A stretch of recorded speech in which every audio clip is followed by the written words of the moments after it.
A desperate single mother gave her last few dollars to a grieving stranger for a cup of tea, unaware he was the reclusive CEO she was about to work for. You are not qualified to teach in an institution of this caliber. The biting cold of the November wind seemed to seep through the very walls of the small apartment, a relentless thief stealing what little warmth remained. Alara clutched the threadbare blanket tighter around her son, Leo, whose small chest rose and fell in the steady rhythm of innocent sleep, his soft breaths misting in the frigid air. The silence in the room was heavy, broken only by the frantic ticking of the clock on the wall and the relentless hammering of rain against the windowpane, each drop a tiny fist pounding against her fragile resolve. She gazed at the pile of final notice bills on the rickety kitchen table, a stack of crisp white paper that felt as heavy as tombstones.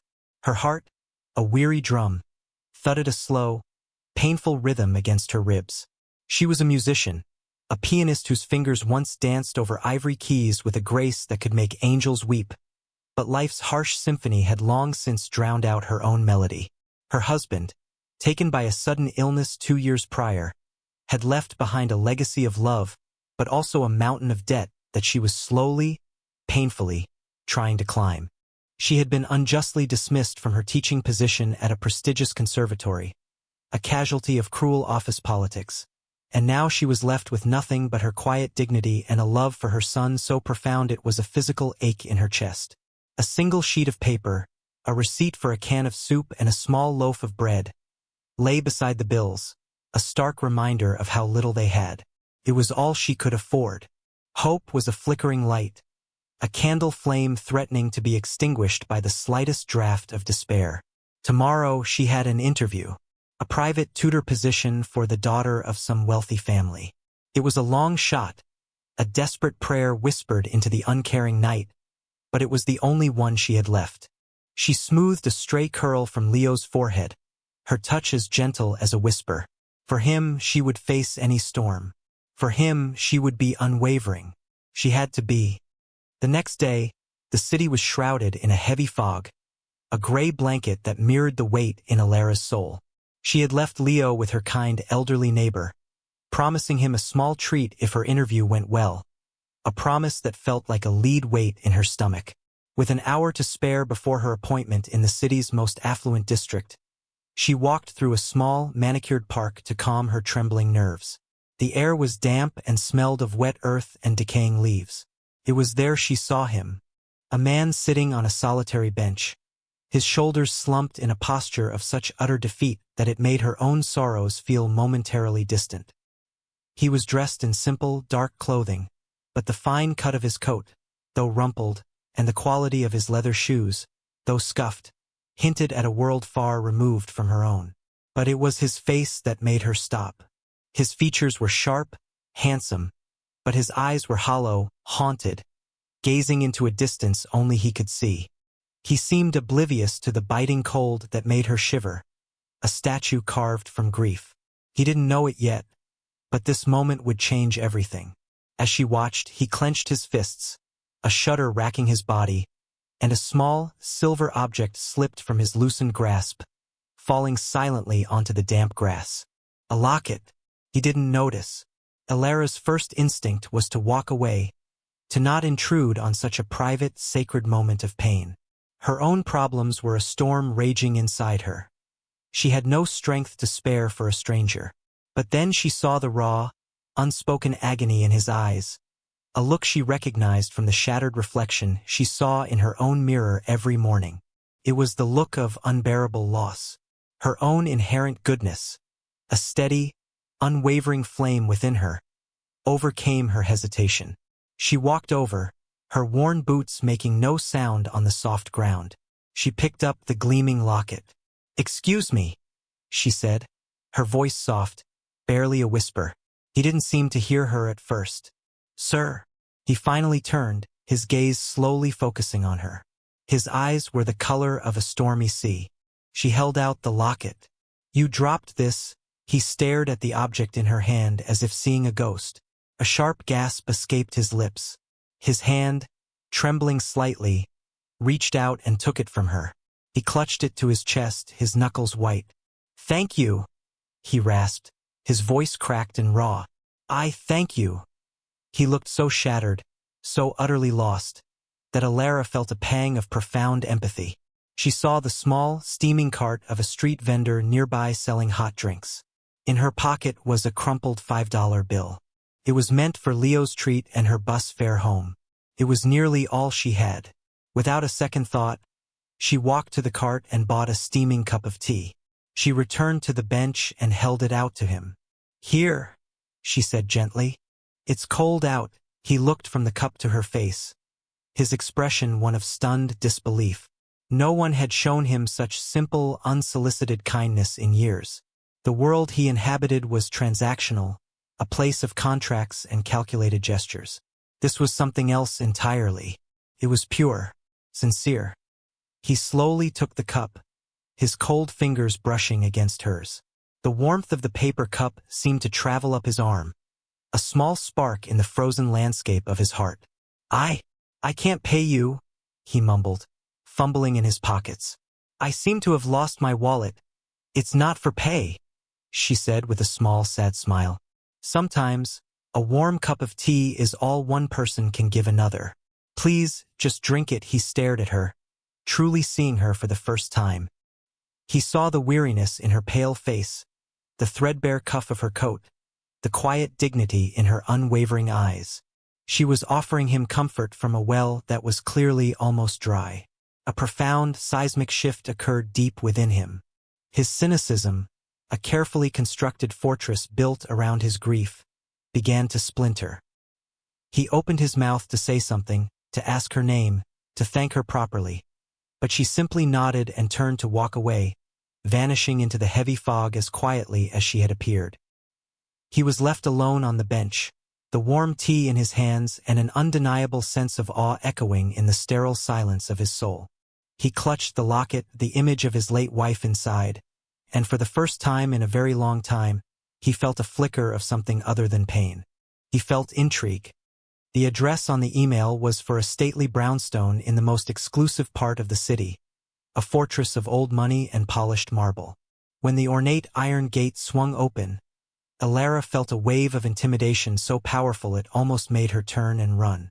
The house was cavernous, the ceilings so high they seemed to touch the clouds, and the air was still and silent, carrying the faint scent of lemon polish and old books. A stern-looking woman with a crisp blouse led her through gleaming hallways to a music room that was larger than her entire apartment. A magnificent grand piano, its black lacquer gleaming under the soft light of a chandelier, sat in the center of the room like a sleeping beast. A small, pale girl with large, sad eyes sat on the piano bench, her fingers hovering hesitantly over the keys. This must be the daughter. And then he walked in, the man from the park. But he was transformed. The rumpled coat was replaced by an impeccable, custom-tailored suit that fit his broad shoulders perfectly. The haunted, hollow look in his eyes was replaced by a commanding, almost cold, professionalism. His name, the housekeeper had said, was Mr. Alistair Vance. He was the CEO of Vance Global, a name she recognized from the business pages, a titan of industry known for his ruthless efficiency and his reclusive nature since the tragic death of his wife. He didn't seem to recognize her at all. His gaze swept over her worn but clean dress with a flicker of something she couldn't quite read, impatience, perhaps, or disappointment. Total silence. "You are Alara," he stated, his voice a low baritone that echoed slightly in the vast room. It wasn't a question. "Yes, Mr. Vance," she replied, her own voice sounding fragile to her ears. "Thank you for seeing me." He looked down at a tablet in his hand, his brow furrowing. "My assistant was supposed to have scheduled Madame Dubois. There appears to have been a clerical error." Alara's heart plummeted. A mistake. Of course it was a mistake. She didn't belong here. She was a ghost at a feast, a sparrow in a cage of eagles. She prepared to be dismissed, to be sent back out into the biting cold with her flickering hope finally extinguished. But then the little girl, Lily, slid off the bench and walked timidly towards Alara. She stopped a few feet away and simply looked up at her with those large, expressive eyes. Alara, her own maternal instincts taking over, knelt down so she was at the child's level. "Hello," she said softly, a gentle smile touching her lips. "My name is Alara. It's very nice to meet you." Lily didn't speak, but she took a small step closer, her gaze fixed on Alara's kind face. Alistair watched the exchange, his expression unreadable. He was a man who made decisions based on data and logic, and every piece of data told him this woman was not the world-class instructor he had sought for his daughter. But he also saw the flicker of life in Lily's eyes, a spark he hadn't seen in months. His daughter had been trapped in a shell of silent grief since her mother's passing, and no therapist or specialist had been able to reach her. Yet, this stranger with the gentle eyes had managed to draw her out in a matter of seconds. He made a decision. "My daughter has not responded well to previous tutors," he said, his tone still crisp and professional. "She requires someone with patience." He looked at Alara, his gaze intense. "You will be on a probationary period. 2 weeks. We will see what progress, if any, is made. Your compensation will be adequate." He named a figure that made Alara gasp internally. It was more than she had earned in the past 6 months. "Is that acceptable?" he asked. "Yes," she breathed, her heart pounding a wild, frantic rhythm. "Yes, of course. Thank you," he gave a curt nod. The interview was over. As she was shown out, she felt a dizzying mix of profound relief and a deep, unsettling sense of unease. She had the job, the lifeline she had prayed for. But the man who had given it to her was a cold, commanding stranger, a world away from the shattered man on the park bench. He still had no idea who she was, and she felt an unspoken need to keep it that way. The power dynamic was too great, the chasm between their worlds too vast. She was just the help. She was gone. Alistair Vance was a man of observation. It was how he had built his empire, by noticing details others missed, by seeing patterns in the chaos. And he began to observe Alara. He watched her through the security feeds that piped into his home office, a sterile, silent room of glass and steel. He saw the way she spoke to Lily, her voice a soft, steady melody. He saw the way she didn't just teach notes and scales, but the emotion behind the music, telling Lily that a sad song was like crying, and a happy song was like laughing. For the first time, he heard the faint sound of music drifting up from the music room, hesitant at first, then growing stronger. It was the sound of his daughter slowly, carefully, coming back to life. But he observed other things, too. He saw the worn soles of Alara's shoes when she thought no one was looking. He saw her shiver in her thin coat as she waited for the bus in the pounding rain, her face pale and weary. One afternoon, he overheard a phone call she took in the hallway, her voice a hushed, desperate whisper to her landlord, pleading for just 1 more week to pay the rent. He heard her promise her son, Leo, that everything would be all right, and the sound of her voice cracking with the effort of her lie made something in his chest tighten. That evening, as he sat in his cavernous living room, the flickering light of the fireplace casting long shadows on the walls, he found himself thinking about the woman in the park. He thought of her sincere eyes, her selfless act of kindness. He opened the silver locket, gazing at the miniature portrait of his wife, her smile forever frozen in time. He remembered the biting cold of that day, the unbearable weight of his grief on the anniversary of her death.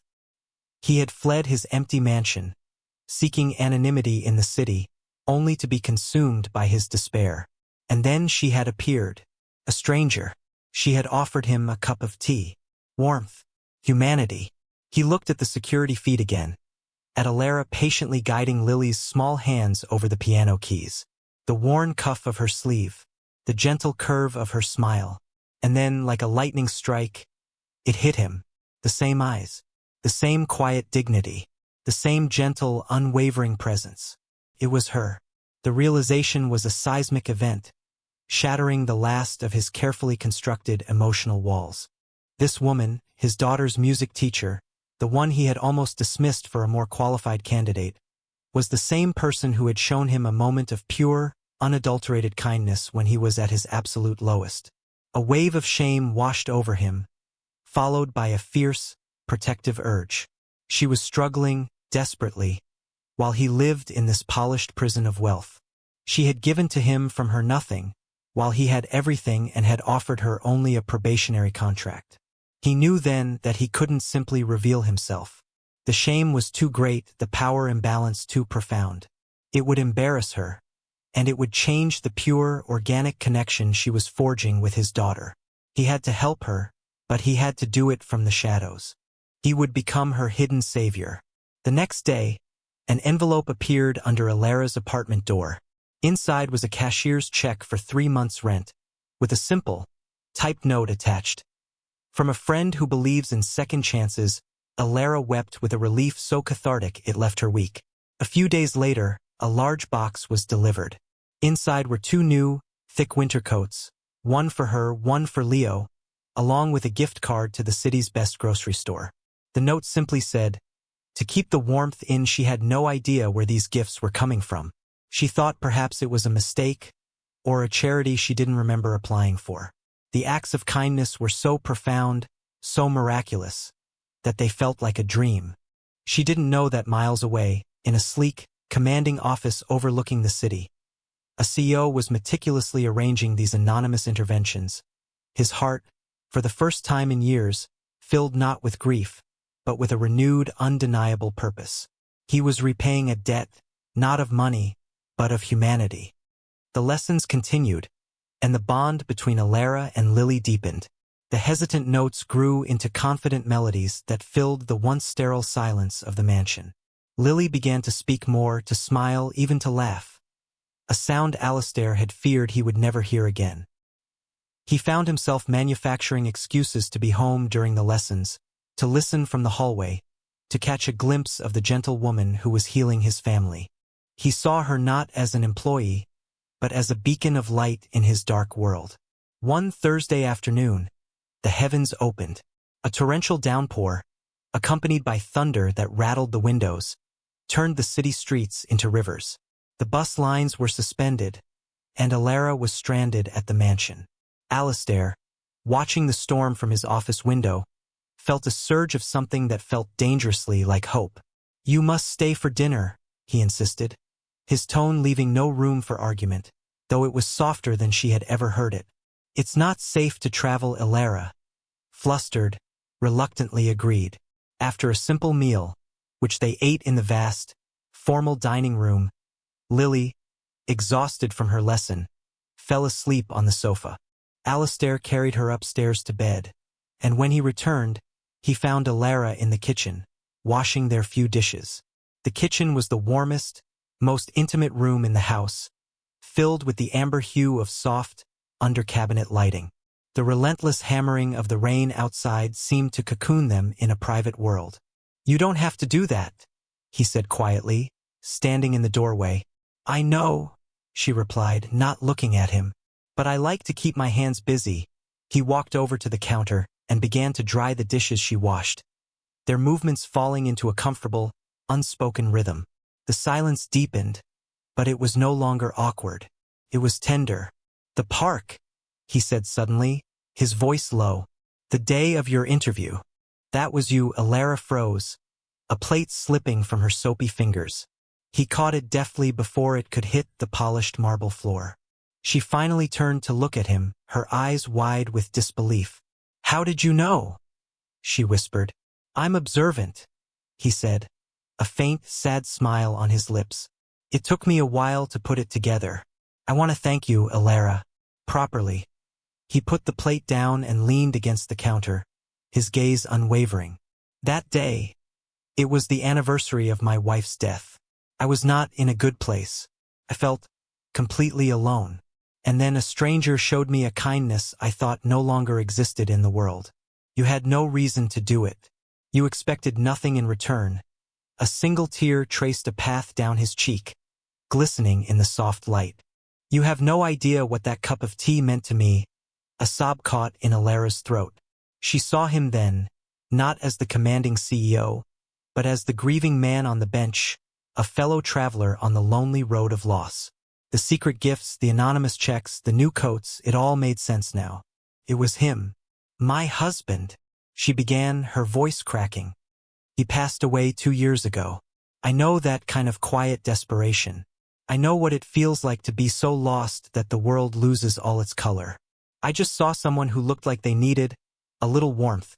She shared her own story then. The story of her brilliant, kind husband, their dreams of opening a small music school, and the illness that had stolen him away, leaving her shattered and in debt. He listened with a steady, profound attention that made her feel seen in a way she hadn't felt in years. He didn't offer empty platitudes or easy reassurances. He just listened, his eyes reflecting her own pain back at her. When she finished, he simply nodded. "We are two sides of the same coin," he murmured. Trapped by the same grief, just in different cages, he reached out, his hand gently covering hers on the counter. His touch was not romantic, but it was a gesture of deep, human connection, a bridge across the vast chasm of their shared sorrow. In that quiet, dimly lit kitchen, with the storm raging outside, two lonely souls found a moment of unspoken, cathartic understanding. A bond forged in tragedy was beginning to transform into something more. It was a moment of profound hope. Lily's progress was astonishing. Her playing was not just technically proficient. It was filled with the emotion and nuance that Alara had so patiently taught her. Alistair, bursting with a father's pride, decided she was ready for the next step. A prestigious summer program at the Blackwood Academy of Music, the most elite conservatory in the country. He knew the headmistress, Mrs. Blackwood, by reputation only, a woman known for her exacting standards and her cold, elitist demeanor. He arranged an audition, insisting that Alara accompany them. He wanted Mrs. Blackwood to see the teacher responsible for Lily's remarkable talent. The academy was an imposing building of stone and ivy, its halls echoing with a sterile silence that felt judgmental. Mrs. Blackwood, a tall, severe woman with hair pulled into a tight, unforgiving bun and a dress as crisp as a fresh banknote, greeted them with a smile that did not reach her cold, calculating eyes. Her gaze flickered over Alistair and Lily with professional interest, but when it landed on Alara, it turned to ice. A flicker of cruel recognition flashed in her eyes. "Miss Daniels," she said, her voice dripping with condescension. "How surprising to see you here." Alara's blood ran cold. She recognized her instantly. This was the woman who had been the head of the department at the conservatory where Alara had taught, the very woman who had engineered her unjust dismissal, spreading rumors and sabotaging her career to make way for a less talented but better connected protege. "Mrs. Blackwood," Alara managed, her voice a thin thread. "I am here as Lily Vance's private tutor." Mrs. Blackwood let out a short, sharp laugh. "Tutor? My dear, you were barely qualified to be an assistant instructor at a third-rate college. I shudder to think what bad habits you've instilled in this poor child." The public humiliation had begun. The waiting area was filled with other wealthy parents and their impeccably dressed children, all of whom now turned to stare. Alara stood her ground, her posture dignified, but a pale flush crept up her neck. She would not let this woman see her tremble. Lily's audition was flawless. She played a complex Chopin nocturne with a passion and precision that was breathtaking. When she finished, the room was silent for a moment, the last notes shimmering in the air. But Mrs. Blackwood's expression remained unimpressed. She turned her venomous gaze back to Alara. "A lucky performance," she sneered, her voice loud enough for everyone to hear. "It does not change the fact that her foundational training comes from an unaccredited, unremarkable source. You, Miss Daniels, do not belong here. You are not qualified to teach in an institution of this caliber, and frankly, your presence here is an embarrassment." Alara winced as if struck. The words were a physical blow, reopening old wounds she thought had begun to heal. She felt the weight of every stare, the sting of every whispered judgment. She was small, powerless, and utterly humiliated. She was about to gather Lily and flee when a calm, commanding voice cut through the heavy silence. "That is quite enough." Alistair Vance stepped forward from the back of the room where he had been quietly observing. His entrance was electric. The air itself seemed to crackle with his presence. He moved with an unhurried grace, but his eyes were like chips of ice, fixed on the headmistress. He stood beside Alara, a silent, powerful statement of allegiance. Mrs. Blackwood faltered, her sneer vanishing, replaced by a look of confusion and alarm. "Mr. Vance, I was simply pointing out—" "I heard what you were pointing out," he interrupted, his voice dangerously soft. "You were attempting to humiliate a woman whose character is worth more than this entire institution. You speak of qualifications. Let me tell you about Alara Daniels' qualifications. She is qualified in kindness, in empathy, in dignity. She took a child shattered by grief and, with nothing but patience and a pure heart, she gave her back her voice. She taught my daughter how to make music again. Something your expensive, sterile academy could never do," the other parents gasped. Mrs. Blackwood's face went white. "Now, let me tell you about my qualifications," Alastair continued, his voice rising in power. "My name is Alastair Vance, and the Vance Family Foundation is the primary benefactor of this academy. Our annual donation, in fact, covers your salary and the mortgage on this very building." He paused, letting the weight of his words sink in. The silence was absolute. "As of this moment," he declared, "that funding is terminated. I will not have my family's name associated with a place that values pedigree over passion, cruelty over character." He then turned to Alara, his expression softening, his eyes filled with an unwavering admiration. "And I will be personally financing the construction of a new music school. A school founded on the principle that music is for everyone. A school that will be run by its new director, Ms. Alara Daniels." The power dynamic in the room didn't just shift. It was utterly obliterated. Alara gasped, her hand flying to her mouth, tears of disbelief and gratitude glistening in her eyes. Mrs. Blackwood stood speechless, her face a mask of shattered pride and horror. Alastair placed a protective hand on Alara's shoulder, a gesture that was both a public defense and a private promise. He had not just saved her from humiliation. He had elevated her, vindicated her, and given her back the dream that had been so cruelly stolen. He had become her savior. They left the academy in a state of stunned silence, the echoes of Alastair's commanding declaration still ringing in their ears. He drove them not back to the mansion, but to a quiet lookout point on a hill overlooking the city, the sprawling metropolis glittering like a field of scattered diamonds below. The rain had stopped, and the air was crisp and clean, washed new by the storm. Lily had fallen asleep in the back of the sleek, silent car, exhausted by the emotional turmoil of the day. Alastair turned off the engine, and they sat together in the soft hush of the car's interior, the only sound the gentle rhythm of their breathing. The adrenaline of the confrontation began to fade, leaving behind something raw and tender.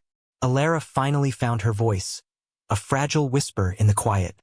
I don't know what to say. "Thank you is not a big enough word." Alastair turned to face her, the city lights reflecting in his steady eyes. "You have nothing to thank me for, Alara. I did what anyone should have done. I defended the person who saved my family." He reached across the console, taking her hand in his. His touch was warm, firm, and sent a tremor through her. "You don't see it, do you?" he murmured, his thumb gently stroking the back of her hand. "You have no idea of your own worth. You walked into my life when it was a cold, empty mansion, and you filled it with music. You walked up to me when I was a hollow man, and you filled my hands with warmth. You don't just teach music, Alara. You teach life. You taught me how to feel again." His voice was thick with an emotion she had never heard from him before. It was vulnerable, sincere, and filled with a profound reverence. "For the past 2 years, I have been living in a black and white world. Everything was muted, colorless. And then you came along with your quiet strength and your selfless heart, and you brought the color back. You brought it back for Lily, and you brought it back for me." He leaned closer, his gaze searching hers in the dim light. "I think," he said, his voice dropping to an almost inaudible whisper, "I am falling in love with you, Alara Daniels." The confession hung in the air between them, as sacred and beautiful as the final note of a perfect symphony. Tears streamed down Alara's face, but they were not tears of sorrow or humiliation.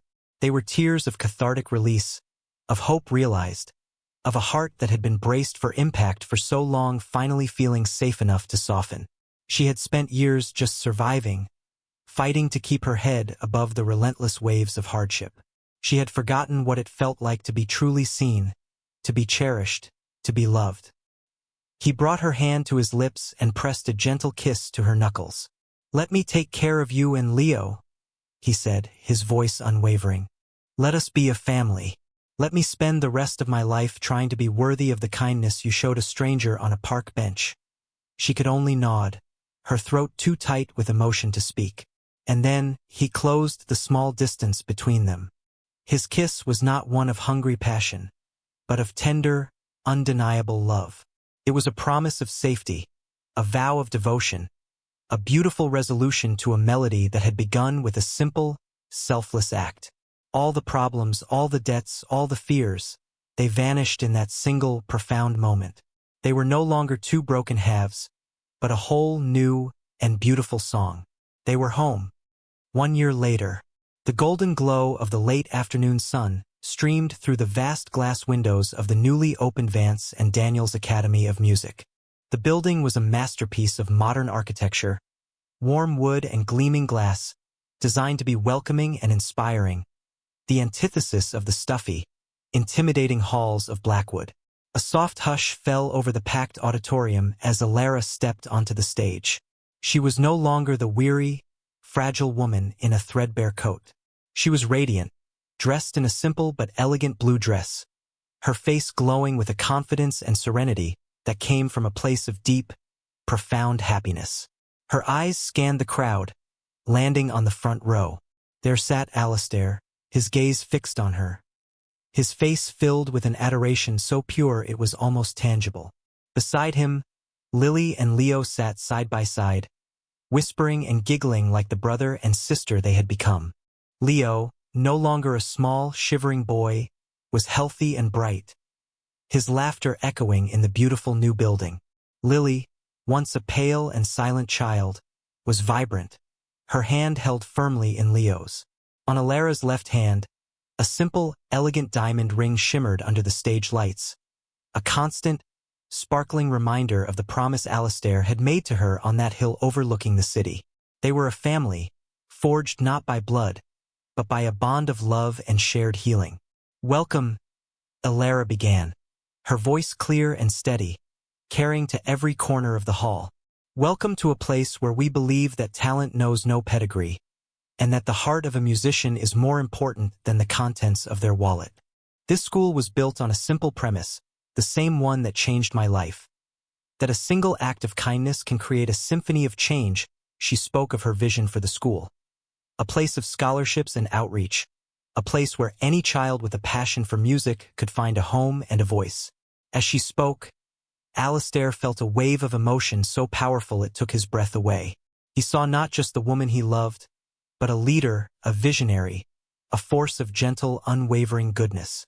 She had taken the platform he had given her and used it to create a legacy of hope for countless others. She had not only healed his family, she was now healing a small corner of the world. After the ceremony, as guests mingled and the sound of a student string quartet filled the air, Alistair pulled her aside into a quiet alcove. He wrapped his arms around her, pulling her close. "I am so proud of you," he whispered into her hair. "You are everything." She leaned into his embrace, feeling the steady thud of his heart against her cheek. "We did this," she corrected him softly. "Together." He pulled back just enough to look into her eyes. "It all started with a cup of tea," he marveled. "From a woman who had almost nothing, offered to a man who had everything but what mattered." She smiled. A real, radiant smile that lit up her entire face. "It just goes to show," she said, "that you never know whose life you might change." They stood there for a long moment, two souls once lost in the fog of grief, now standing firmly in the warm, golden sunlight of their happily ever after. Their future a beautiful, unwritten score waiting to be played. This story teaches us a profound lesson, that the greatest currency we possess is not the money in our bank accounts, but the kindness in our hearts. Alara, in her moment of deepest hardship, chose compassion over self-preservation. She offered a simple cup of tea, a small gesture that cost her nearly everything she had. But in doing so, she unknowingly invested in a future she couldn't have imagined. Alistair, a man surrounded by immense wealth but drowning in emotional poverty, was saved not by his fortune, but by an unsolicited act of pure, human connection. It was a reminder that true value lies in our capacity to see the suffering in others and to offer what we can, no matter how small it may seem. Their journey from shared grief to a shared life is a testament to the idea that love is not about finding a perfect person, but about finding someone who helps you heal and building a safe harbor together in the storms of life. It's a fable of how selfless love can rewrite our darkest chapters into a symphony of hope. If this story touched your heart and reminded you of the power of a simple, kind gesture, please let us know. We believe that stories like Alara and Alistair's are not just fairy tales.